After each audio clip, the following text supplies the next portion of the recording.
ഇന്ന് കുടലിനകത്ത് വരുന്ന ക്യാൻസർ രോഗബാധ ഒരുപാട് പേരിൽ വ്യാപകമായിട്ട് കണ്ടുവരുന്നുണ്ട്.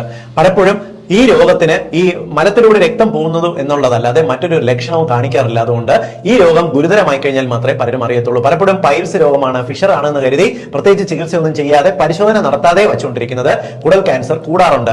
ഏറ്റവും കൂടുതൽ കുടൽ ക്യാൻസർ വരുന്നതിന് 3 കാരണങ്ങളാണുള്ളത്. ഒന്നാമത്തത്, നമ്മൾ പച്ചക്കറികളുടെയും ഫൈബറിന്റെയും വലിയ തോതിൽ ഉപയോഗം കുറച്ചതാണ് ഏറ്റവും പ്രധാനപ്പെട്ട കാരണം. ഇന്നത്തെ രീതിക്കുള്ള ഇപ്പൊ പൊറോട്ട അല്ലെങ്കിൽ ബിരിയാണി പോലുള്ള ഭക്ഷണങ്ങൾക്കകത്തോ ബേക്കറിൽ നിന്നുള്ള ഭക്ഷണങ്ങൾക്കകത്തോ ഫൈബറുകൾ, നാരുകൾ എന്ന് പറയുന്നത് പേരിന് പോലുമില്ല.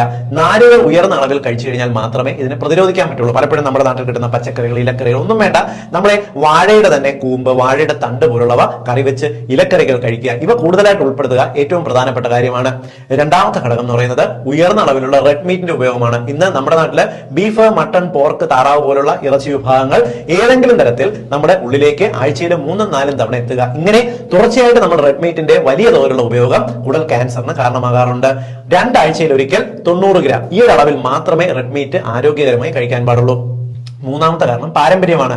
നമ്മുടെ കുടുംബത്തിൽ നിങ്ങളുടെ അച്ഛനോ അമ്മയ്ക്കോ അല്ലെങ്കിൽ കുടുംബത്തിന് ആർക്കെങ്കിലോ കുടലിന് ക്യാൻസർ ഉണ്ടെന്നുണ്ടെങ്കിൽ നിങ്ങൾ ഒരു 45 വയസ്സ് കഴിഞ്ഞാൽ ഒരു 5 വർഷം കൂടുമ്പോഴെങ്കിലും കുടലിനകം ഒന്നും ക്യാൻസറിന്റെ ബാധയുണ്ടോ എന്ന് പരിശോധിച്ചിരിക്കുക. ഈ 3 കാരണങ്ങളാണ് ഏറ്റവും പ്രധാനമായിട്ടും കുടൽ ക്യാൻസർ ഉണ്ടാക്കുന്നത്.